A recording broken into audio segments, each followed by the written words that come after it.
Assalamu alaikum students. I hope you all are fine and must be doing good.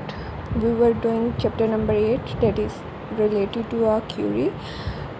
In today's topic we are going to start a subqueries. Let's start today's lecture. सबक्यूरी आप लोग जैसे कि जानते हैं कि हम लोग जो है वो नेस्टिंग पढ़ चुके हैं प्रोग्रामिंग के अंदर, और प्रोग्रामिंग के अंदर जब नेस्टिंग की जाती है तो उसमें आपको आइडिया है कि किस तरह से स्टेटमेंट्स जो है वो रन होती हैं। सेम उसी वे में हम सब क्यूरी जो है वो यूज़ करते हैं, यानी query within a query. एक क्यूरी के अंदर जब आप एक और कंडीशनल क्यूरी लिखते हैं तो वो आपकी सब क्यूरी कहलाती है। अब ये एग्जीक्यूट किस तरह से होती हैं, अगर हम मैथ की टर्म में बात करते हैं, जब हम ब्रेसेस लगाते हैं, यानी ये हमारी इनर ब्रेस है और ये हमारी आउटर ब्रेस है, तो सबसे पहले कौन सी ब्रेस सॉल्व होती है? इनर ब्रेस को पहले हल किया जाता है। सेम इसी वे में क्यूरी की जब हम बात करेंगे तो हमारी इनर क्यूरी होगी वो पहले एग्जीक्यूट होगी, उसका रिज़ल्ट जो है, इसका रिज़ल्ट जो है ये हमारी आउटर क्यूरी जो है वो यूज़ करेगी, या मेन क्यूरी जिसे कह लें वो उसको यूटिलाइज़ करेगी फॉर फर्दर प्रोसेसिंग। तो हम देखते हैं कि हमारे पास सब क्यूरी क्या है। A query within a query is called a subquery. It is normally a select statement inside a select statement. It is also called a nested select, subselect और inner select। यानी सेलेक्ट स्टेटमेंट के अंदर जब आप select statement लिखते हैं तो वो आपकी सब क्यूरी कहलाती है, और इसको हम नेस्टेड सेलेक्ट, सब सेलेक्ट और इनर सेलेक्ट भी बोलते हैं। सिंटेक्स इसका क्या है?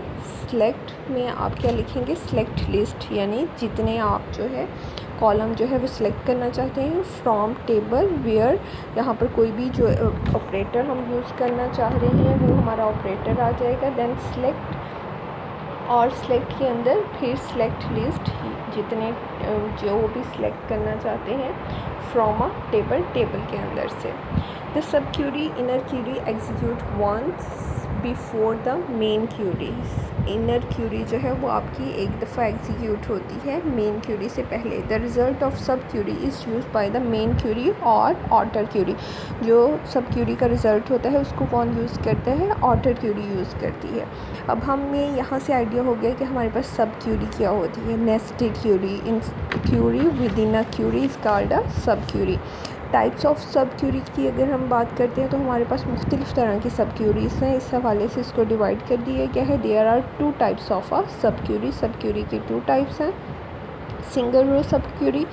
Single row subquery is a type of subquery that returns only a one row from the inner select statement। यानी जो अंदर वाली हम select statement लिखते हैं, inner query लिखते हैं, उसके नतीजे में हमारे पास जो resultant value आती है वो single row value आती है।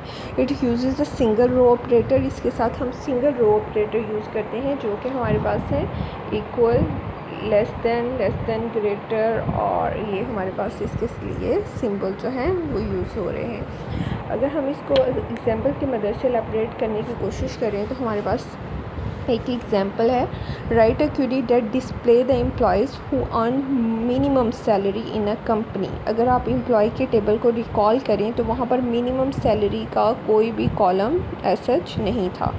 The minimum salary is unknown quantity. Minimum salary जो है वो आपके पास क्या है? अननोन क्वांटिटी है, यानी पहले आपको उसे फाइंड करना पड़ेगा।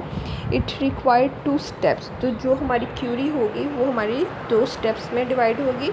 फर्स्ट ऑफ ऑल हम क्या करेंगे? Find the minimum salary. Minimum salary को फाइंड आउट करेंगे, जिसके लिए हम सिंटेक्स क्या लिखेंगे? सिलेक्ट मिनिमम का फंक्शन अप्लाई करेंगे सेल के कॉलम के ऊपर फ्रॉम एम्प्लॉय टेबल। जैसे हम सिंपल ये फंक्शन में हमने पढ़ा था उस तरह से हमने ये क्यूरी लिखी।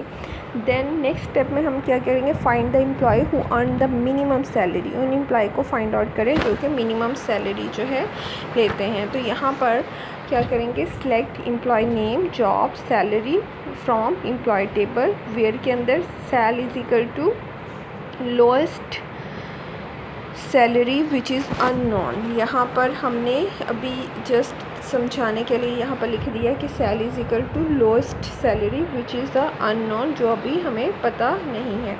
इसके बाद इसी क्यूरी को लिखने के लिए द अबव स्टेटमेंट, जो हमारे पास ऊपर हमने 2 स्टेटमेंट्स लिखी थी, उनको हमने 2 पार्ट्स में डिवाइड कर दिया। Select employee name, job, sal, जो 2 पार्ट में डिवाइड थी उनको कंबाइन कर लिया, job sal from employee table where sal is equal to.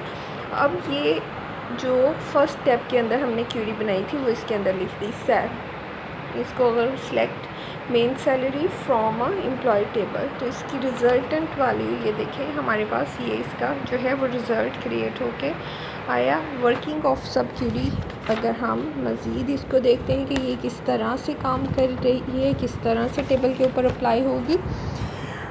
Select statement can be consider as a query block, यानी एक ब्लॉक की तरह, जिस तरह से सी में भी हमने बात की थी। The above example consist of 2 queries, जो हमने अभी एग्जांपल को देखा वो 2 क्यूरीज के ऊपर मुश्तमिल है, the main query and the inner query, यानी आउटर क्यूरी और inner query. The inner select query is execute first, जो अंदर वाली स्टेटमेंट है वो पहले एग्जीक्यूट होती है।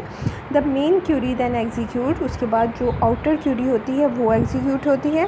And uses the value of a inner query to complete the search condition, फिर वो सर्च कंडीशन के लिए इनर क्यूरी की जो भी रिजल्टेंट वैल्यू होती है उसको यूज़ करती है और अपना रिज़ल्ट कंप्लीट करती है। The main query actually work as follow, main query किस तरह से काम कर रही है।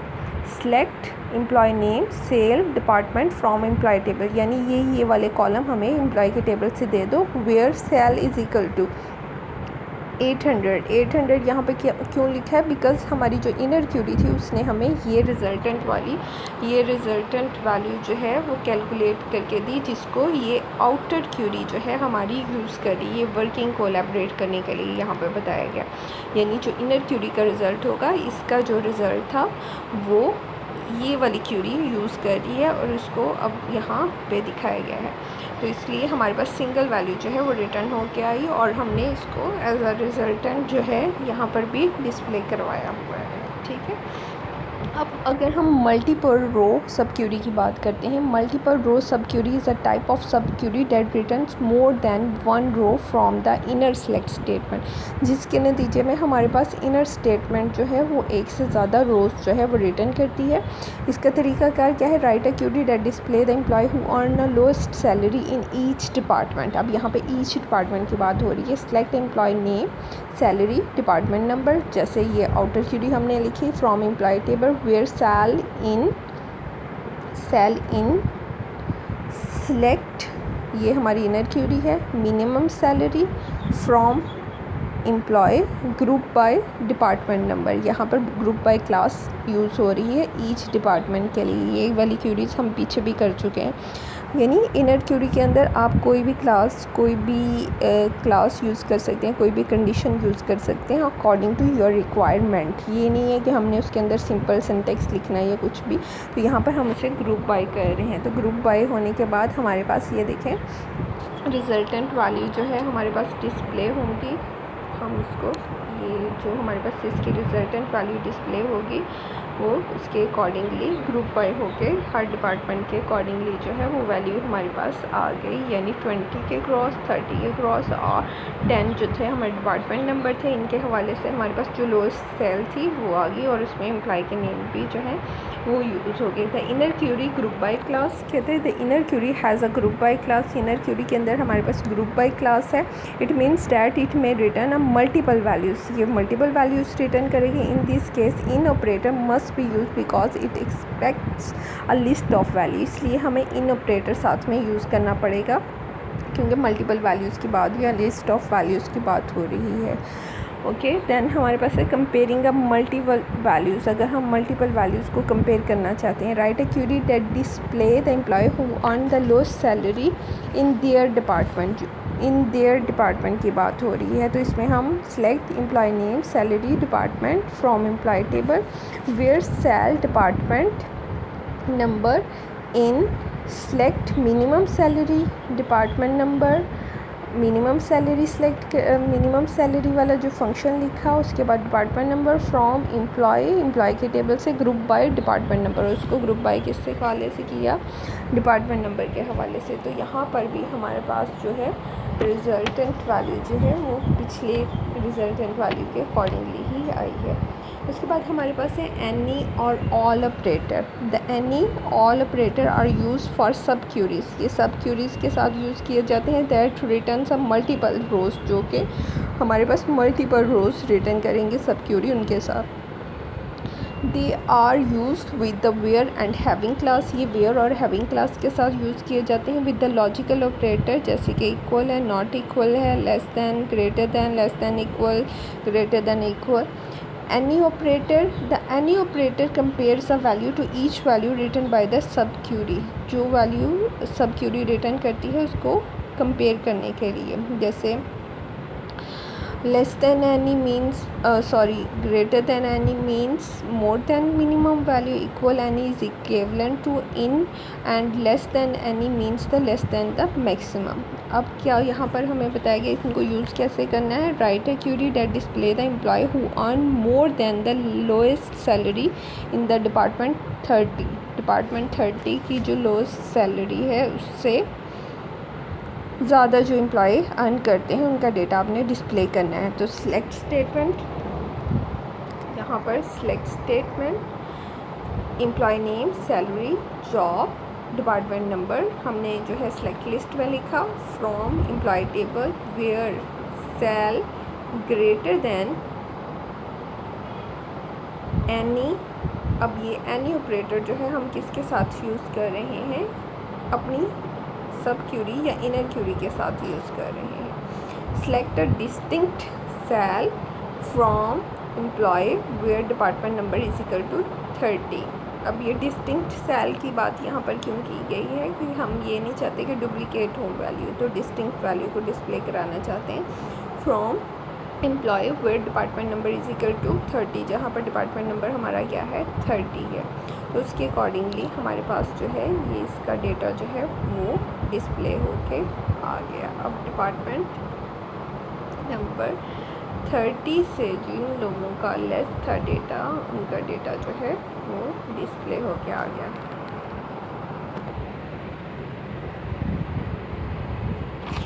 सॉरी, जिनका डेटा सैलरी जिनकी लोएस्ट सैलरी डिपार्टमेंट नंबर 30 से ज़्यादा थी उनका डेटा जो है वो डिस्प्ले हो गया गया। उसके बाद ऑल ऑपरेटर है। The all operator compares the value to every value returned by the sub query. जो सब क्यूरी जो वैल्यू रिटर्न करती है उसकी हर वैल्यू के साथ वैल्यू को कंपेयर करने के लिए यूज़ होता है। यहाँ पर क्या कहा गया है, write a query that display the employees who earn more than the every employee in the department 30। कहते हैं कि एक क्यूरी लिखनी है जिसमें एम्प्लॉयज़ जो हैं वो अर्न करते हों, हर एम्प्लॉय जो है वो अर्न करता हो more than the every employee in department 30। Department 30 के हर एम्प्लॉय से जिसकी सैलरी ज़्यादा हो। तो यहाँ पर हमने क्या किया, सिलेक्ट स्टेटमेंट के अंदर जो है वो सिलेक्ट लिस्ट लिखी, यानी कि जो कॉलम हम डिस्प्ले करवाना चाहते हैं, employee name, salary, job, department number, from employee table, where sal greater than all, select distinct cell from employee where department number equal है 30। तो इस कंडीशन से हमारे पास हर उस एम्प्लॉय का डेटा जो है वो रिट्रीव हो गया है जिसकी सैलरी जो है वो डिपार्टमेंट 30 से ज़्यादा होगी। नेक्स्ट क्लास में हमने जो है वो हैविंग क्लास करना है, having class with the sub query. अगर आप लोगों के इससे रिलेटेड कोई क्वेश्चन हो, कोई क्यूरीज हो, तो आप लोग मुझसे पूछ सकते हैं। नेक्स्ट लेक्चर के लिए अल्लाह हाफिज़।